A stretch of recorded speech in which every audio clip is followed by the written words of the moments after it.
Hola, a ver cómo me escuchás. Buenas. ¿Cómo estás, Carlos? ¿Todo bien? ¿Cómo estás tú? Bien, ahí para que lo primero que vamos a enviarle los dos el espacio a Fran. Sí, ahora se lo mando. No me acuerdo, veo que sos argentino, ¿no? ¿Cómo? Sos argentino, No, nada que ver. pero yo, No, yo he ¿qué hablado pasó? con vos. Creo que sí, me seguías, así que supongo que sí. Sí, vos estudiás o algo así en Estados Unidos, Sí. pero hablas casi como argentino, che. Tenía una novia que hizo un daño irreparable. Ah, ¿y de dónde sos? Cubano. Ah, mirá qué bien que hablás, che. ¿Qué? Qué bien habla. Bueno, ¿cuál es la expectativa? Bueno, ¿cuál sería la expectativa? No, la verdad, no, ninguna. Hablemos de lo que quieras. Ay, puch. Dame un segundo. Sí, yo me estoy acomodando y escuché un WhatsApp, no sé si se escuchó. Frank, Un muchacho. el tema de Frank es que estaba él descargando un camión o algo así. ¿Cómo? Frank dijo que estaba descargando un camión o algo así, de que no hablase. Ah, vos te podés comunicar con él. Sí, sí. ¿Qué te iba a decir? ¿De qué podemos hablar? Yo me presto. Bueno, Frank estaba hablando sobre el equilibrio fiscal en la Argentina, porque ahora le pidieron dinero a los Estados Unidos, ¿no? Sí, pero me parece que la guita va a aparecer de otro lado. Las retenciones, creo, que las va a bajar. Las va a eliminar hasta a obtener 7.000 millones de dólares. Sí.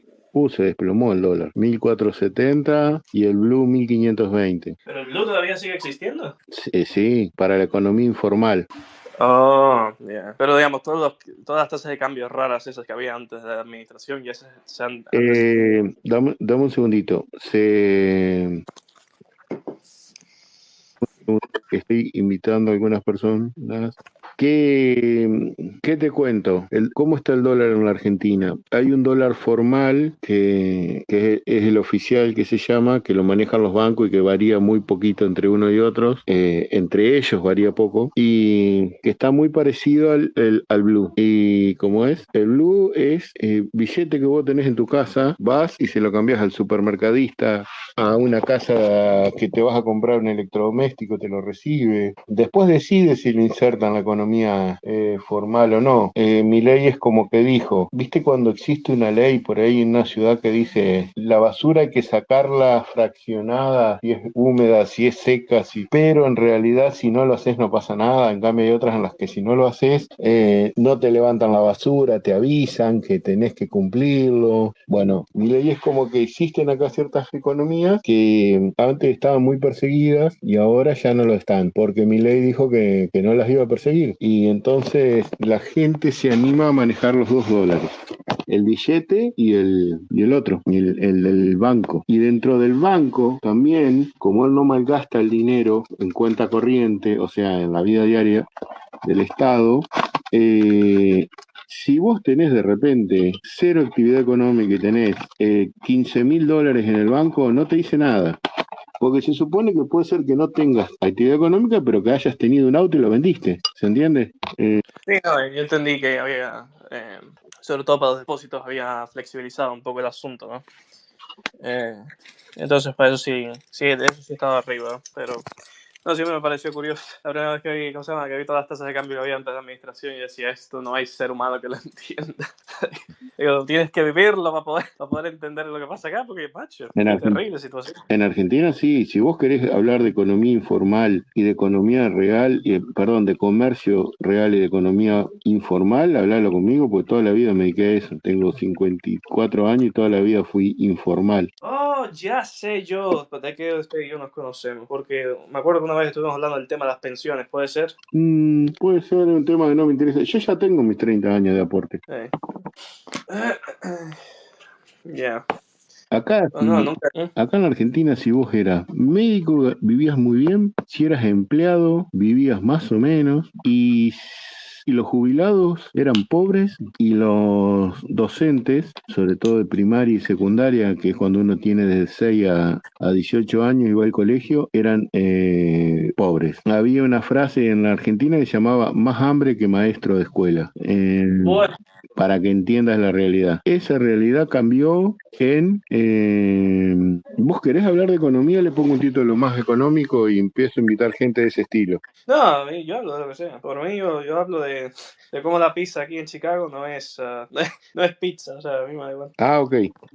Yo soy idéntico, así que le voy a poner el título que me gusta ponerle, que es de primera, que es mi título original desde hace años. No hablemos de cosas para rompernos la cabeza, sino de cosas que nos distraigan. ¿A qué te dedicas? Soy estudiante doctoral de economía. Ah, mira. Ujú, ahí vamos. Hubo una época donde me gustaba mucho la macroeconomía, pero desde entonces no le perdí un poco el gusto. Entonces me dedico ahora más bien a, nosotros decimos escenarios de decisiones de no mercado, que es la idea de que tú puedes tratar situaciones en donde tú crees que no hay un mercado como si hubiese un mercado y analizarlas como tal. Mira qué lindo, che. Sí. No es cómico, porque por ejemplo hay muchos de mis compañeros se dedican a la economía de las brujas, de Salem, ¿no? O sea, analizar, por ejemplo, bueno, si tú eres una bruja de tal comunidad en Inglaterra, en tal fecha, en tal año, si te tocaba tal juez, cuál era la probabilidad de que cuando te hicieran el hornil, que es cuando te ponen la mano en agua caliente, se quemase la bruja. Porque supuestamente eso parte de la idea de que el que calentaba el agua, que era el cura, pues, tenía mucha discreción a la hora de calentarla, entonces la podía hacer media templada o media tibia, de manera tal que aunque saliese humo, si tú metías la mano no te quemabas, ¿ves? Y entonces el cura tenía mucha discreción sobre a quién él quería que se quemase las manos o no. Escúchame, ¿y hay alguna anécdota de qué era lo que motivaba al cura en esa flexibilidad? Bueno, te recuerdo que eso existe en los sorteos de los mundiales, de los equipos. Se decía, lo dijo Maradona, que estaban ahí todas las pelotitas girando con los nombres. ¿Y vos cómo sabías cuál tenías que sacar o no? Había algunas que estaban frías y otras que estaban calientes. Bueno, el cura usualmente tenía los incentivos a elegir porque, digamos, si ya cuando se tiene la excusa de que cierta persona practica brujería o tal cuestión, ya te mandan directo al juicio por, digamos, era un cargo especial, que ahora no me acuerdo el nombre, ¿no? Y el cura, en cierta manera, actuaba allí como el juez. A pesar de que había un juez enfrente suyo, el cura era el que daba la fe de que sí, esto fue un acto de Dios que quemó a la bruja y que por ende la bruja debe pagar por sus pecados, ¿no? Pero lo interesante es que en esa instancia, el que toma la decisión, casi 3/4 partes del tiempo, no era el propio juez, era el cura, ¿no? Y entonces el cura más o menos tenía una intuición de quién él creía que practicaba brujería o no, quién fuese buena persona, ¿no? Etcétera, ¿no? Y en función de eso más o menos castigaba, ¿no? Y entonces además la gente tenía muchos incentivos a ir a la iglesia porque teniendo la bendición del cura era menos probable que se te acusase de algún tipo de cosa, ¿no? Y además era un cargo muy raro de ver también. De la misma forma hay gente que, por ejemplo, uno de mis profesores favoritos se dedica a la economía de los piratas. Si tú analizas, por ejemplo, la instancia de los piratas, ¿por qué sería el caso? Y si tú piensas de los piratas como ladrones, ¿por qué sería el caso que un pirata anunciaría que es pirata? Ya porque tiene la bandera arriba. Es una pregunta muy interesante, ¿no? Porque es como que un ladrón entra a tu casa y va gritando por todo el barrio, yo soy ladrón, yo soy ladrón, ¿no? Bueno, Y la razón pero es porque... pará, la explicación es así. La bandera se subía cuando encontrabas un barco que por la forma del barco te dabas cuenta que era un barco que podías abordar. Entonces, en ese momento el barco que se sentía abordable, al ver que venían los piratas, era como quizás empezaba a tomar curso, a cambiar el curso, ¿no? Si tenía cañones, poner los cañones digamos, apuntando hacia el barco que se venía, entonces por ahí el pirata miraba y decía, mirá, tienen cañones, porque están cambiando el curso, y por ahí no cambiaban el curso y es que dicen, mirá, deben estar cerca de puerto, o no nos han visto aún, entonces... El avisarle ya condicionaba, ¿te acordás? No sé Claro, si... pero No, fíjate, no, ahí mira lo que tú has hecho. Ahí tú has dicho, los acondicionaba, que estoy de acuerdo contigo. Pero yo creo que tienes el acondicionamiento mal, porque ahí, en todo caso, tú lo que estás diciendo es, bueno, ellos levantaban la bandera, los otros se preparaban en función de si eran piratas o no. Pero eso no tiene mucho sentido, en el sentido en que si tú eres un ladrón y tú quieres robar y quieres maximizar la cantidad de robo, tú no avisarías de esa manera, los tomarías de sorpresa. Lo interesante del caso es que ellos hacían eso por una una cuestión muy sencilla, que es que los piratas querían que otros supieran que eran piratas. ¿Pero por qué? Porque cuando ellos abordaban, ellos decían, mira, si nos das el botín, te robamos, nos llevamos todo y te doy una parte, te doy un 5, un 10%, ya, ustedes se quedan con eso y nosotros nos llevamos y no tenemos que matar a nadie. Si me opones, si ustedes se oponen a nuestra voluntad, los vamos a masacrar a todos. Incluso ellos se vivían de tener una reputación de ser unos asesinos extremadamente crueles, ¿no? Entonces ahí que estás diciendo, mira, soy un pirata, si estás cerca de mí te recomiendo que no te resistas, si no te resistes muy probablemente no mataré a nadie de tu población, me llevo eso y los dos ganamos, o si te resistes vas a pagar unas consecuencias muy caras, por ejemplo.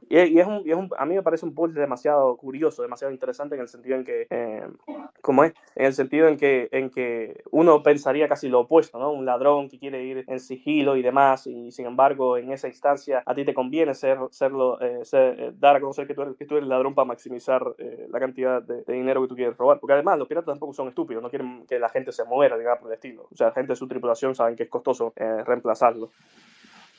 No, pero está bueno entonces lo que hacían. Escúchame, ¿y alguna otra aplicaciones de economía de no mercado? ¿Querés que inventemos alguna? A ver. ¿O querés que cambiemos de tema? No, está bien, dime. Mirá, acá por ejemplo, no sé si lo conociste a San Martín. San Martín fue el libertador de América, digamos, el que nos liberó de los españoles, así como más al norte se habla de Simón Bolívar. El que vino por el sur y que en el norte no lo nombran fue San Martín. Bueno, ¿y qué ocurre? El tipo tenía que pelear contra unos españoles y en vez de ir y enfrentarlos sigilosamente hizo algo parecido a lo de los piratas. De día hacía entrar cuadrillas al fuerte que habían armado. Ellos sabían que los españoles los estaban observando desde un bosque. De noche, sigilosamente, esos soldados se volvían al monte y a la otra mañana volvían a entrar como que era un batallón nuevo que entraba. Y así fueron armando toda una estructura de hacerles creer que eran 4 o 5 veces más de los que eran. Cuando, no sé si fue que lograron un acuerdo sin pelear o que cuando hicieron un tipo de ataque ellos pensaban que en realidad les iban a atacar por el flanco los otros y los otros no estaban, no existían. El ataque fue por donde primero salieron, ¿se entiende? Hicieron una cosa tipo estos piratas. No, sí, claro. A ver, el concepto ahí, ¿cómo se llama? Relevante es asimetría de información, ¿no? Que si tú tienes dos grupos, ya, en ciertas instancias a ti te compensa que la otra persona no sepa mucho de ti y en otras instancias te compensa que sepa mucho de ti, ¿no? Por ejemplo, ustedes tienen seguros de autos en la Argentina, entiendo, ¿no?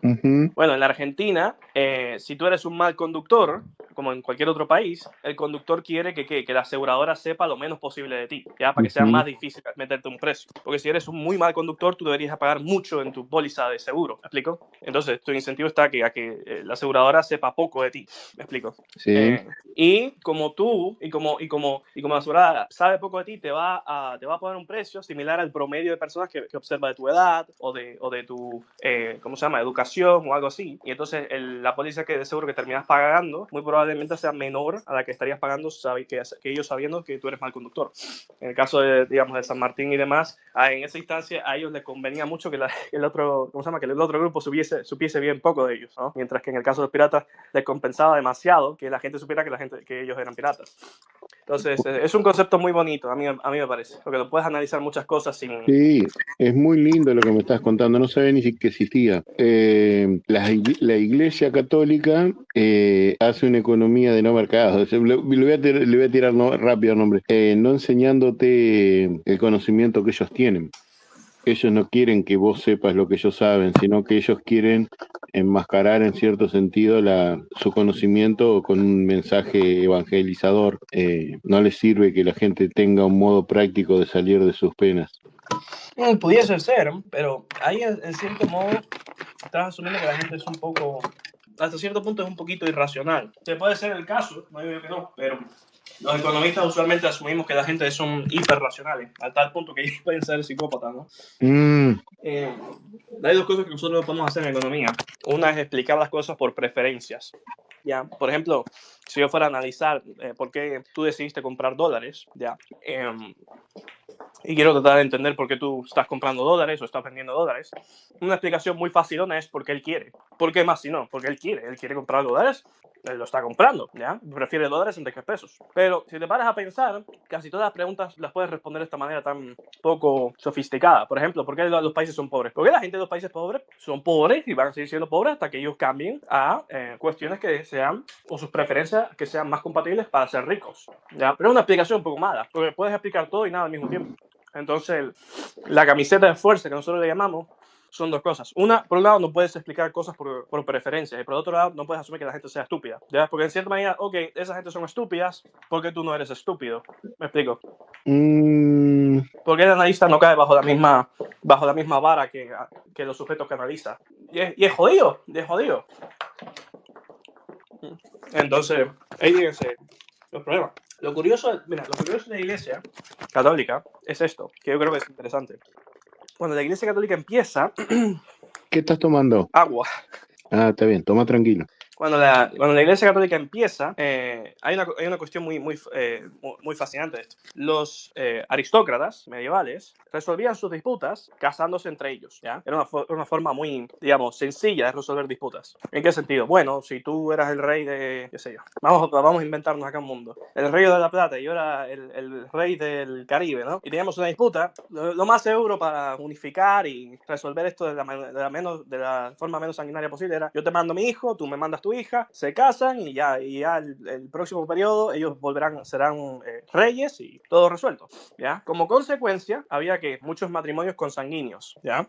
Claro. Los primos, si tú eras, qué sé yo, mi hermano y tú y yo teníamos problemas, yo te mando a tu sobrino y tú me mandas a tu sobrina y listo, resolvemos el tema. Sin embargo, cuando la iglesia se hace popular, lo curioso del caso es esto: se hace popular la iglesia y ¿qué es lo primero que hace? Prohíbe los matrimonios consanguíneos, ¿ya? Ya no te puedes casar con los primos. Entonces, lo que tú observas, después de que pasa eso, es que la iglesia pasa de ser un jugador neutral a ser árbitro. Porque como ya la gente no puede resolver sus disputas casándose entre sí, vamos a resolverla a través de ¿qué? De un agente tercero, que usualmente es neutral y que además es la palabra de Dios en la tierra. Tú vas a discutir contra eso. ¿No? Vas a discutir contra eso. Tienes que estar enfermo, ¿no? Y entonces el Papa viene y se pone como figura arbitraria y literalmente la iglesia ahí... Pero Carlos, imaginemos lo difícil, hola Fran, hola Playero, imaginemos lo difícil que era discutirle al que tenía la autoridad y que él mismo era el que tenía escondido en los libros que decían que lo que él decía estaba bien, porque no nos olvidemos que ahora vos podés, bueno, vos me prometiste esto, yo firmé un contrato, yo tengo esto con vos. En esa época, el que te decía que la iglesia decía eso es como los musulmanes de ahora. Los musulmanes que tienen el poder son los que dicen qué es lo que dice ¿se entiende? Sí, no, yo entiendo lo que tú dices, pero ¿cómo se llama?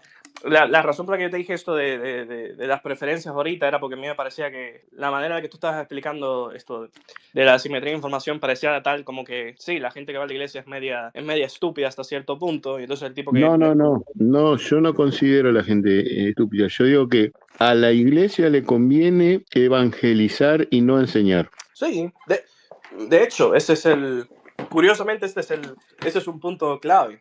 Tú has escuchado... Si vos sos el dueño de Coca-Cola, querés vender tu producto, no querés enseñar cómo vos optimizás las líneas de entrega. Ustedes no saben lo importante que está haciendo YPF ahora acá en Argentina, comprando placas de video, contratando servicios de comunicaciones de alta velocidad, que tiene mapeado el 87% de los clientes que entran a la mañana en los lugares donde vende café, y todavía no sé, no lo ha implementado en todo el país, pero está probando en algunos lugares que hasta los puede saludar por el nombre si quieren, y en función de lo que agarran todos los días y todo, va llevando un registro práctico por cada uno de los clientes. Y vos viste que cuando te acercás a esos lugares de los YPF full, además del café que te venías a tomar, y eso justo ahí al lado tuyo hay un cartelito que dice 3 paquetes de Mentoplus, que es una pastilla que usás acá para tener buen aliento para andar en la calle, son los caramelos, o 2 paquetes, o 2 bonobón, o 2 corazones, que son 2 golosinas que nos gustan a nosotros, por tanta plata. Bueno, en función de tus gustos, de lo que compraste, de lo que solías comprar, de lo que el perfil de lo que vos sos para la empresa podrías llegar a comprar, te ofrece un producto en particular en descuento para vos en el momento en que ingresaste solo en esa sucursal, ¿me entendés? Es algo espectacular y en tiempo real. Sí, no, esa es la discriminación de precio. Vos imaginate, entra el tipo con un nene al lado. Listo, entró con el nene. Le ofrezco un 10% de descuento en golosinas al azar. Si necesito capital, porque el dólar está subiendo, bajando, y quiero tener pesos argentinos porque necesito eso para mi economía. Si me sobran los pesos, no ofrezco nada en oferta porque el peso no está valiendo nada y aunque esté con un nene, sé que el tipo va a gastar igual al precio máximo porque en realidad se viene a sacar los pesos de encima. Y eso todo en tiempo real y con reconocimiento facial. Anonimizado el reconocimiento, pero saben quién es cada uno. Uy, se me cayó. El de economías de no mercado, no lo puedo creer. Hola, Fran. ¿Cómo anda, Johnny? ¿Todo bien? Justo que vino Sin Pulgas, Talibán y Fernando. Bien, querido. Qué bueno, me alegro, me alegro, me alegro. Acá escuchando nomás. Vos que estabas bajando un camión o algo así, me dijeron. Estaba laburando, sí. ¿Querés con todos los que están abajo, por lo menos Sin Pulgas, o sea, Fernando, son gente confiable? ¿Querés decir más o menos de qué? ¿El camión? No. O sea, todo papelerío. No, yo no me encargo de abrir camiones. No, ni en pedo. No hago ese laburo. Todo documentación. Ah, ok. ¿Y cómo está la economía ahí en Río Gallegos? Bien, boludo, acá no pasa nada. Acá el otro día salieron a llorar lo de la marcha universitaria. Estaba la UOCRA, imagínate. Se cagan a tiro cada 2 por 3 acá y salen a acompañar marcha, lo menos serio del mundo, boludo. Así que estuvieron mariconeando un rato en el centro y un ratito nomás fue. Estuvo la izquierda, estuvo la Cámpora, estuvo la UOCRA. Adosac, que es como una combinación de kirchneristas, troscos y no sé qué otra huevada más. Estuvieron 1 horita, 2 horas en el centro y después no pasó más nada, boludo. Yo sabía que no iba a pasar nada. Fue como, van a estar un rato acá, van a tirar un par de eslogan y ya está, boludo. Y después la economía, como en todos lados, no está bien. La realidad es esa, no está bien. Acá tenés la primera semana de consumo masivo, donde primera semana y media, ponele, una semana y media, primero 10 días del mes, donde tenés a la gente en todos lados comprando, yendo a bares, saliendo a los boliches y todo eso, y después la segunda semana eso empieza a bajar, a la tercera y la cuarta ya ves bares vacíos. Vos sabés, Bares vacíos, tiendas calienta, vacías. a mí no me calienta que la economía esté así porque por lo menos ahora estamos entendiendo la economía. ¿Correcto? Antes era un peligro. Cuando vos, más gente iba a los recitales, más gente compraba flores para llevarle a la mujer y más gente se compraba ropa, sabías que más enterrado íbamos a estar al año Bueno, siguiente. es la lógica que yo siempre utilizo, que digo, como vivimos en la época de la velocidad y de lo instantáneo, en esa época vos mirabas que estaba todo lleno porque, claro, la gente se iba a sacar todo encima de los pesos, no había margen de ahorro. Claro, los tipos vendían, reformaban precio cada una semana, entonces una pinta estaba, no sé, 2 lucas en ese momento, total, bueno, pasa un mes, 2 meses, la pongo en 2.500 y está todo lleno y así todos los meses hasta que de la nada una Coca-Cola iba a valer 10 lucas y vos iba a ganar 1,5 palo y, y estaba todo bien, ¿viste? No sé, el entendimiento de la economía no es para todos, pero sí cuando ya empiezan a utilizar las cartas de la necesidad y de la empatía y de toda esa poronga, ya la economía solo pasa a ser un medio para poder, la economía pasa a ser Eh, una disciplina o una cosa a sacrificar en pos de lo político. Mirá, Entonces, ahí es donde está el problema de la sustentabilidad política acompañada de la económica. Lo hablábamos con Carlos más temprano. Que te eso es lo comento lo complicado que de hacer estábamos entender. hablando ahora que me pareció interesantísimo y se lo quiero comentar a Fernando Sin Pulga que lo conozco. Dice que tiene un grupo de amigos que medio en serio, medio en joda, estudian y medio en serio, ¿no? Economías de no mercado, que serían, no sé, ¿cómo lo expresaste, Carlos? Y contá la del pirata que le va a gustar. No, dije que eran decisiones de no mercado, ¿no? Que es, tú tratas de analizar decisiones que toman agentes en ciertas instancias que a simple vista parece a lo mejor ser irracional, ¿no? Pusimos el caso de las brujas, pero que cuando lo tratas como si fuera un mercado, como si ellos estuvieran maximizando algo, o los tomas como si los tipos fuesen racionales, las implicaciones son interesantes, ¿no? Estamos hablando del caso de piratas con la bandera o del caso de las brujas, ¿no? En situaciones así donde no hay precios, pero la gente se coordina y parece hacer bien las cosas, y son los mecanismos que tienen en ese momento, también hay que tomarlo en cuenta, ¿no? Te da resultados tratados muy chulos, como explicamos, ¿no? El caso de los piratas siempre van a tener el incentivo de tener la bandera arriba, simplemente porque cuando lleguen a otros barcos mercantes, va a ser más fácil negociar con ellos. Va a decir, mira, si negocias conmigo y me das el botín, te quedas tú con una parte y me lo das a mí entero, no tenemos por qué pelearnos. Pero si te resistes, te voy a matar a toda tu tripulación. Y de hecho, los piratas tienen el incentivo a tener reputación de ser muy sanguinarios por esta misma implicación, ¿no? Entonces, cosas así muy interesantes las puedes analizar y son muy chulas. A mí de opinión, ¿no? O sea, hay gente que entiendo que tenga otras preferencias, pero bueno. No, interesantísimo. Vos sabés que incluso las IA, ahora que ya han cargado casi todos los datos que más o menos los humanos venimos creando, me imagino cada vez lo refinan más, están cargándolas con datos híbridos. Capaz un poco esto de la economía de no mercado, en cierto sentido refleja una ecuación que utilicen estos amigos tuyos, se puede utilizar para cargar datos híbridos en IA. O sea, escenarios que no han existido. Por decir algo, no sé, ¿qué pasaría si se genera un continente de ese lado del mundo donde no hay casi continentes? Si se pudiera, no sé, elevar la tierra circundante que hay por ahí, ¿cómo cambiarían las rutas marítimas? Y bueno, esos datos así los están empezando a cargar en IA. Hola, Sin Pulgas, hola, Fernando. ¿Qué opinas, Fernando, vos que te sabes de historia, del tema de lo que él dice, de los piratas sean avisar que eran piratas para tener que pelear menos? Pero piratas corsarios, decís vos, o cuando decís piratas te referís a Francis Drake o algo así. A los piratas esos que tenían una bandera negra que la elevaban, Sí. que cuando se iban acercando a un barco, ¿por qué le avisaban que eran piratas?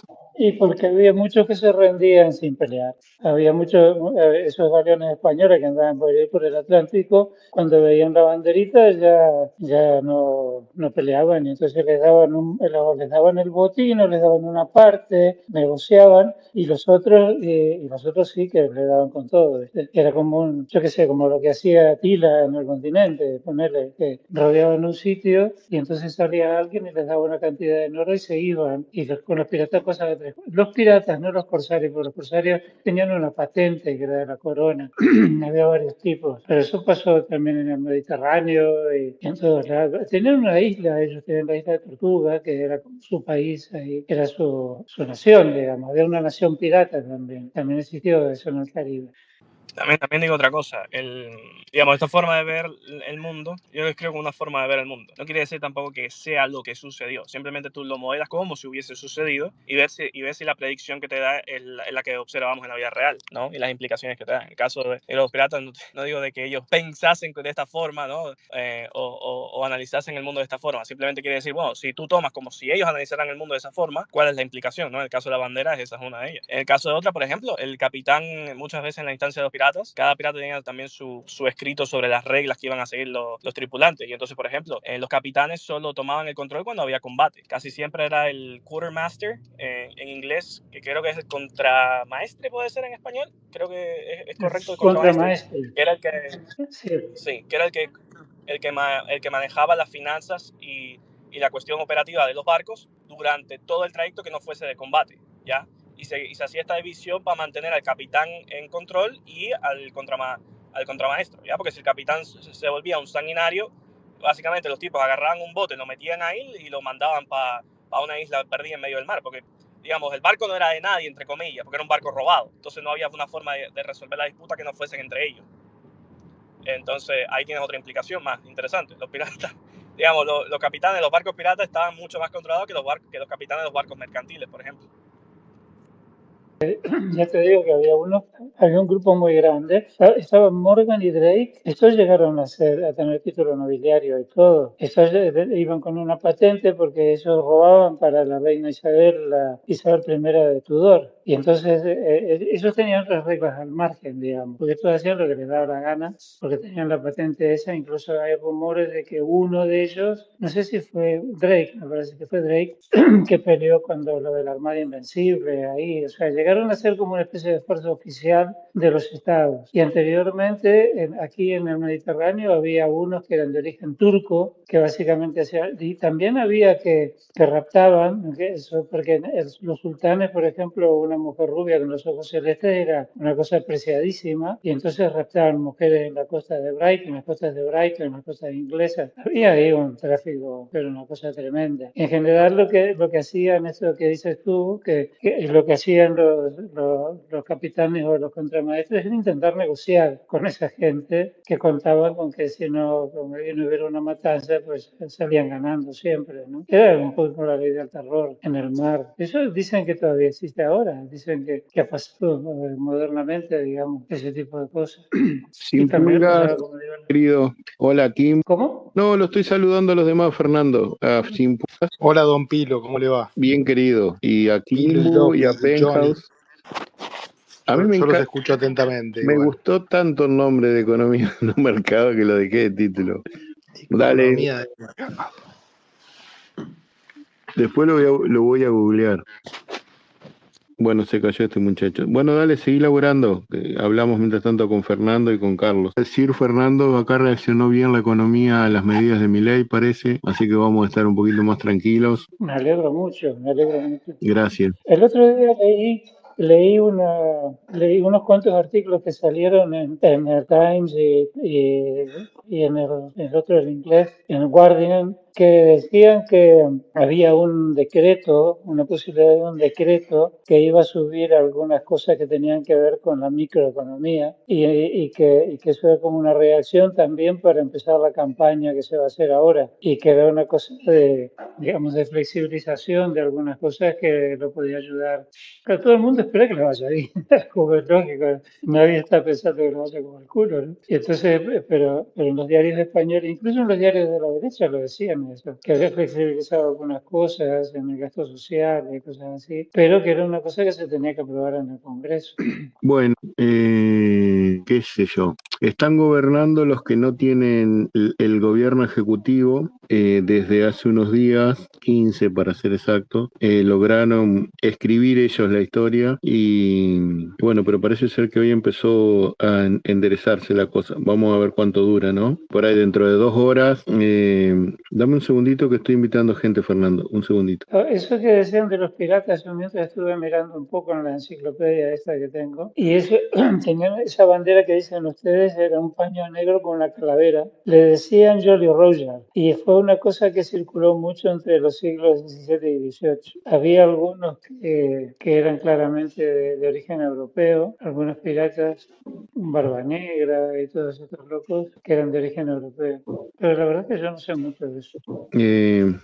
Dame un segundito, porque justo invité a una persona que la estaba sacando y le estoy avisando que si no vuelve este muchacho no tiene sentido, mejor hablamos de lo que hablamos nosotros siempre y listo. Bueno, ahí los acabo, como habrán visto, abrí con la notebook. Hola Carnívoro, ¿cómo estás? Y a todos los que les doy, porque si me distraigo después no... Uy, dame un segundito. Habla Carnívoro. Buenos días, gente, ¿cómo andan? No, estaba escuchando ahí que estaban hablando de los piratas y demás. No sé si, llegué medio tarde me parece, pero no sé si comentaron de cómo nacieron los piratas.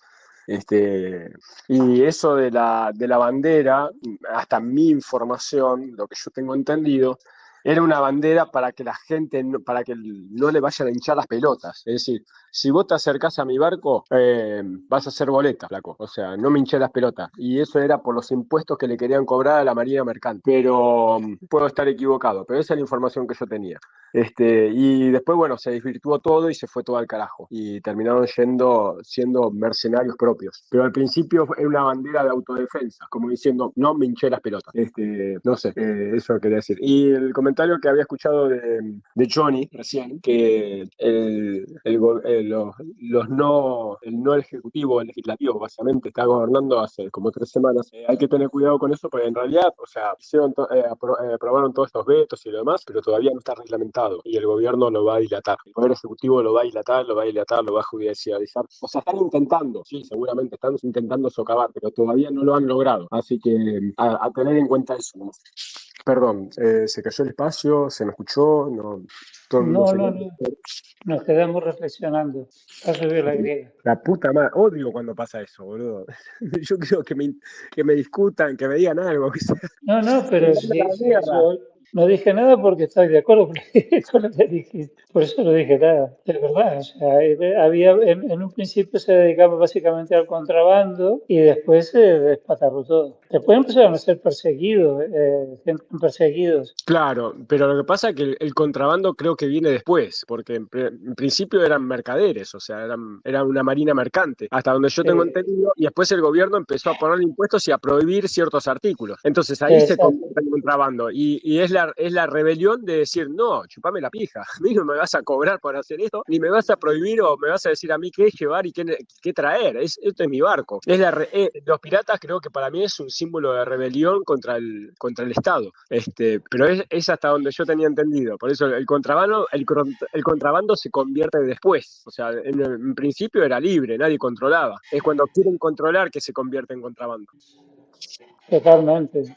Por eso acá en Argentina, cuando empezaron a agarrar a la gente que contrabandeaba de Paraguay y demás, no, cocaína y otras cosas, que eso es distinto, es para otra charla porque es mucho más profundo, pero contrabandeaban neumáticos, por ejemplo, neumáticos de camiones y demás, que acá en el país no se conseguían. Esos no eran contrabandeados, esos eran héroes, héroes que traían mercadería que acá no se conseguía. La misma gente, lo mismo que si alguien contrabandea alimentos en Cuba. O sea, no son contrabandeadores, son héroes, por eso el contrabando es algo medio delicado, o sea, me parece que es una de esas palabras o leyes que inventó el Estado para atacar a sus enemigos para que no les saquen el curro, ¿no es cierto? A la gente que quiere ser libre. El tema de las drogas y especialmente los esclavos o la trata de blancas es otro tema, eso ya es más profundo. Ya eso es más jodido. Pero lo que es mercadería, o sea, ¿por qué no va a estar accesible por el modo que sea? Me parece una locura. Pero bueno, estamos en ese mundo, ¿no? Bueno, el origen de la palabra lo dice, ¿no? Contra el bando. Donde hay un bando real, un bando de uno de los virreinatos, de lo que sea, la gente que no quería pagar impuestos a la corona hacía otro tipo de negocio. Es una cosa semántica casi lo de la palabra. Sí, sí, sí, pero o sea, es libertad básicamente. El contrabando va a favor de la libertad porque ya sea impuestos o prohibiciones siguen siendo lo mismo. El impuesto es simplemente una prohibición a medias o en un porcentaje. Yo te limito, o sea, si vos querés traficar esta mercadería o mover esta mercadería de A a B, yo me quedo con el 10% de esa mercadería. Eso te está prohibiendo mover el 100% de la mercadería, te está permitiendo únicamente mover el 90%. Entonces, un impuesto del 100% es una prohibición total, y así. Entonces, eso va contra la libertad de mercado. Entonces, por eso yo creo que el contrabando es una herramienta de mercado, ¿no? Y significa libertad. Sí, pero depende de cómo lo ves en ese aspecto. Vos Y fijate, los chinos, cuando se puso de moda las Crocs, los chinos empezaron a sacar una versión media falopa de un producto que no estaba regulado y el plástico mató a una banda de pibitos, básicamente. Tampoco te digo de llevarte el 80% de las comisiones, que es una locura. Estoy en contra también de todo tipo de impuestos porque soy negociante, tengo un negocio, pero tenés que tener alguna regulación para la parte de la calidad humana de la salud del producto, en base al tipo de material, que no sea cancerígeno, lo demás, pero solamente eso. Después, un impuesto a cualquier otra cosa ya es una falopa terrible, y en eso obviamente estoy en contra. lamentablemente hoy en día sí, o sea, necesitas regulaciones, pero lo ideal, pero esto es un mundo ideal, digamos, lo que tendría que encargarse es la gente cada una de fijarse qué mierda compra, y tendrían que haber instituciones privadas o empresas privadas que se encarguen de certificar cada producto, como la ISO 9000, por ejemplo, un estilo así. Entonces, voy a decir, bueno, compras esto que no lo certifica nadie, y bueno, vos te jodés, flaco, si te mata el pibe, si te matás a vos, qué sé yo, que esto y el otro, jodete por pelotudo. Es más, si te mata el pibe, te hacemos responsable, porque vos sos responsable del pibe. El Estado te tiene que ser responsable del pibe. O sea, vos le diste al pibe algo que lo podría lastimar y lo lastimó, listo, no sé, prisión, lo que mierda sea. Pero bueno, hoy en día, lamentablemente, eso no es muy difícil de aplicar, especialmente en un corto tiempo. Entonces necesitas un ente que se encargue de regular. ¿Por qué? Porque ese ente estuvo siempre, aunque lo haga para la mierda, como la ANMAT y todo lo demás, lo hacen para el carajo, el SENASA especialmente, Y esas instituciones que existieron desde hace un montón no permitieron la proliferación de institutos privados que se encarguen de certificar ellos y que el público elija en quién creer. Eso es lo más libertario posible, ¿no es cierto? Y hay mucha gente que por ahí no está de acuerdo con eso o tiene miedo porque quiere un cierto paraguas del Estado. No, Yo no está bien eso, creo. está perfecto, pero corres con el miedo de que se te haga un monopolio, porque pones 3 muchachos a armar una empresa y charlar los precios, porque la libertad de por sí no existe en el sentido de que después te juntás con tu socio, armás tus franquicias y listo. Te sentás como se define la tasa de interés en Reino Unido, que básicamente ellos le ponen el precio al oro y se terminó la historia. Sí corres con un miedo de que se arme un monopolio, pero no está mal tampoco, no está mal, pero es como mirar la mirada de una de cal y una de arena, básicamente. Lo único que necesitas es que el material esté comprobado de que no te mate y nada más que eso. Y ya hacerlo como si fuera una empresa privada y corres el miedo de que se te aumente el precio y te aumenta el precio también del stock, porque eso también lo tenés que pagar y lo puedes concentrar con un ente regulador, como bien decías. Pero es una de cal y una de arena. Yo creo que en ese aspecto sí estaría bueno que se ocupe el Estado, pero que se audite a full. No puede ser que un chabón esté ahí cobrando 5 palos y que se rasque la verga y no haga nada. ¿Entendés? Hay que tener una auditoría, pero en todo, hasta en las universidades. Bueno, pero mirá, el Estado, yo creo que el Estado todo lo hace ineficientemente, el privado lo puede hacer más eficientemente. La competencia puede ser, siempre y cuando el Estado no se meta en las manos, la competencia es libre, siempre y cuando exista la justicia, que no permita la coerción y todo lo demás. Por eso dije, estoy hablando en un mundo ideal. Hoy no tenemos un mundo ideal, hoy tenemos un Estado podrido, una justicia podrida, gente ignorante, el 90% de la gente es ignorante en estos temas, por ejemplo, el 90% de la gente va a preferir que el Estado se encargue de esto, por más que sea completamente ineficiente. Y hoy tenemos productos plásticos que nos están volviendo estériles, tenemos productos plásticos que nos están haciendo mierda de la salud. No nos damos cuenta porque no nos matan al instante, pero nos enferma a largo plazo. Estamos comiendo mierda, básicamente, estamos comiendo plástico. La soja se convierte en plástico en tu organismo. La celulitis, ¿qué es eso? Son los aceites vegetales, es la celulitis de las mujeres que tenemos hoy en día. La celulitis no existía hace 60 años atrás. Entonces, y todo eso está regulado por el Estado. El Estado es completamente ineficiente. En cambio, si vos tenés compañías privadas No, que compiten, bueno, sí, claro. Es que pusiste un ejemplo muy, muy particular y el Estado es cómplice de la mierda. O sea, vos quitas al sí, Estado y también nos va a envenenar los productos porque el producto en sí está regulado con entes mundiales, que es como sería las inyecciones que le meten al pollo, a todas esas giladas, ¿viste? Pero yo tengo sí. una conspiración más allá de eso y es que la masonería quiere que nosotros vivamos mucho menos también. Bueno, lo están logrando. Si vos ves como es la expectativa de vida en el mundo, está cayendo. Ahí, con lo que te dije, no tiene nada que, o sea, el Estado esto va más allá que es la masonería en sí, o sea, los muchachos que Sí, toman sí. las decisiones. Pero usan al Estado. El Estado es una herramienta. Claro, O la sea, masonería infiltra, creó el Estado, creó la sociedad, la pero aparte moneda, sí, el los bancos. Estado. Están en el Estado. O sea, es más, tienen estados enteros. Típico caso Justin Trudeau en Canadá o los tipos en Australia, todo el arco político en Australia, básicamente, los que están arriba por lo menos, están en el Estado. O sea, los tipos estos están en el Estado. Estos tipos que quieren destruir a los seres humanos en sí, o que quieren reducir la población, o tenernos enfermos, tipo esclavos, o sea, dependientes de un producto químico o de algo que ellos te proveen. O sea, que vos necesites tomar una pastilla para seguir viviendo. Es el mejor producto que podés tener, porque no le podés poner precio a eso. O sea, Claro. tenés que pagarlo. Si no, te morís. Es que incluso hasta el agua, o sea, el agua, viste que le meten fluoruro y el Es un, fluoruro es un- está validado por todo el mundo, básicamente, y aún así está mal, pero no nos queda otra, o sea, el mismo concepción de lo que sería vivir. Antes la gente escalaba las montañas a buscar el agua, ahora nosotros vamos y lo agarpamos y ya está, o tenemos la red, básicamente. Somos unos ganados, básicamente, somos como unos gentiles, como Exactamente. dicen los judíos, unos goy. Para eso somos ganados. Así es. Sí, lo del flúor. Ay, lo que tardé en subir estaba colgado. ¿Cómo les va? No, gurises, no maten el espacio de esa manera, perdón que se los diga.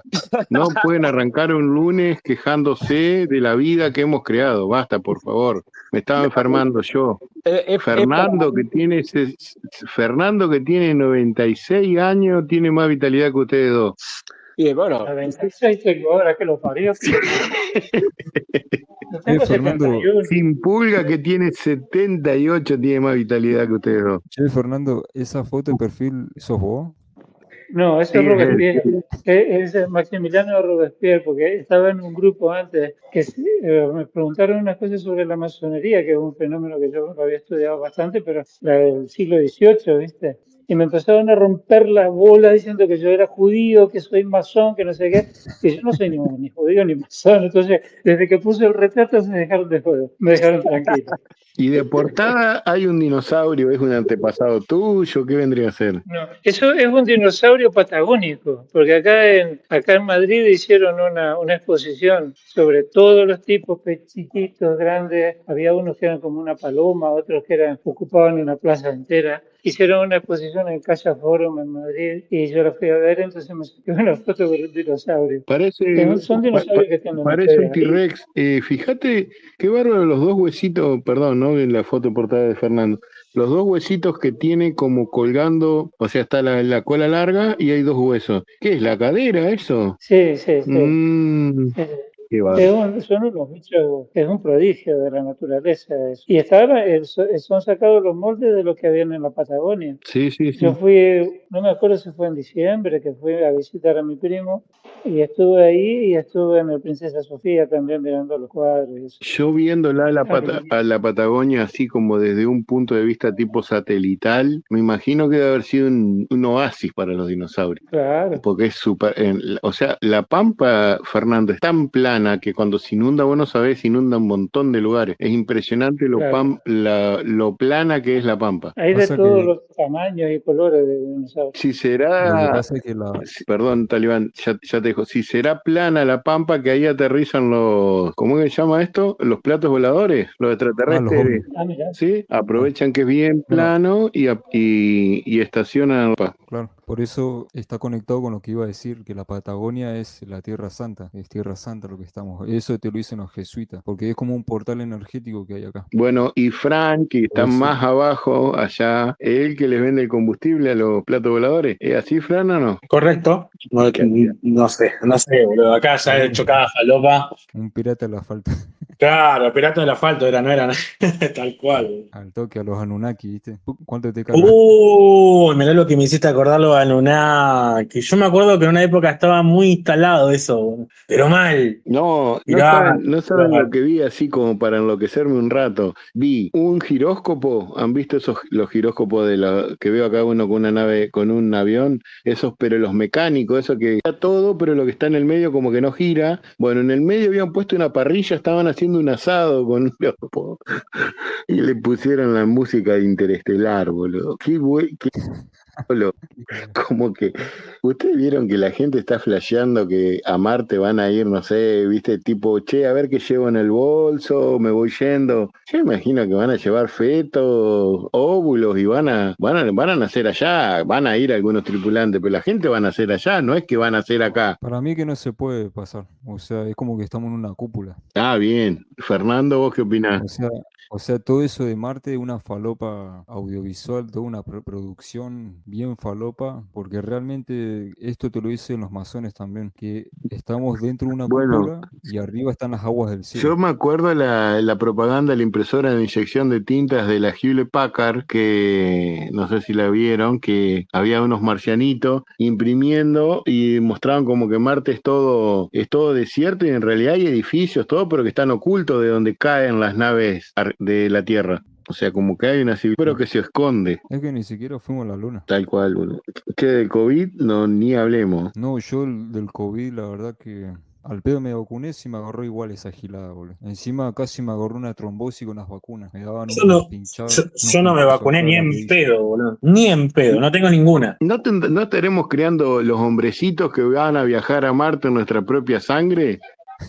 A Marte van a ir los robots. Por eso Elon Musk se puso a hacer robots. O sea, Ah, es buena esa, carnívoro. Esa es buena porque los locos. Ustedes saben que se necesita 10 kilos de oxígeno por persona. No sé si la sabían. Claro, ¿no? Aparte, primero, el viaje en una nave espacial hasta Marte requeriría tantos recursos para mantener a la población viva o la gente viva hasta llegar a Marte. Después, cuando llegas a Marte, ¿qué mierda? No hay nada ya, es todo desierto. ¿Qué mierda? No tenés alimento, no tenés nada. Necesitas todo el alimento y todos los recursos, o sea, es muy... Entonces, ¿el tipo qué hace? Necesitas robots que empiecen a construir allá, que empiecen a establecer la base, que hagan invernaderos, que empiecen a hacer cosas verdes, que después que lleven animales, que esto que lo otro, y ahí podés mandar los primeros seres humanos. Si no, por ahí mandás 1 o 2 seres humanos al principio para ayudar en las tareas específicas si algo sale mal con los robots o lo demás. Pero la gente a Marte, no sé, yo no lo voy a ver, boludo. Va a ser dentro de 50 años, si todo sale bien, acorde al plan. Quedo instaladísimo acá con lo que hay acá. No, tal cual. O sea, hay como un plan luciferino detrás de todo esto y es que quieren empaquetar el concepto de conciencia del ser humano, ¿viste? Porque nosotros cuando pensamos, actuamos, reímos, lo que sea, es un cerebro que funciona con neurotransmisores y puro código binario, pura información, y la teoría luciferina lo que quiere hacer es empaquetar en una mega base de datos toda esta información empaquetada en código binario que sirve como una conciencia artificial y lograr la inmortalidad en ese aspecto. Y no necesita cuerpo físico ni alma. Bueno, Es eso una sería locura. lo que están tratando de hacer con la IA, que con edificios enteros, con toda la tecnología que hay hoy en los chips y demás, y todavía no pueden simular, no pueden igualar al cerebro humano. O sea, fíjate la capacidad que tiene nuestro cerebro, ¿no es cierto? Es una Claro. cosa de locos. Entonces,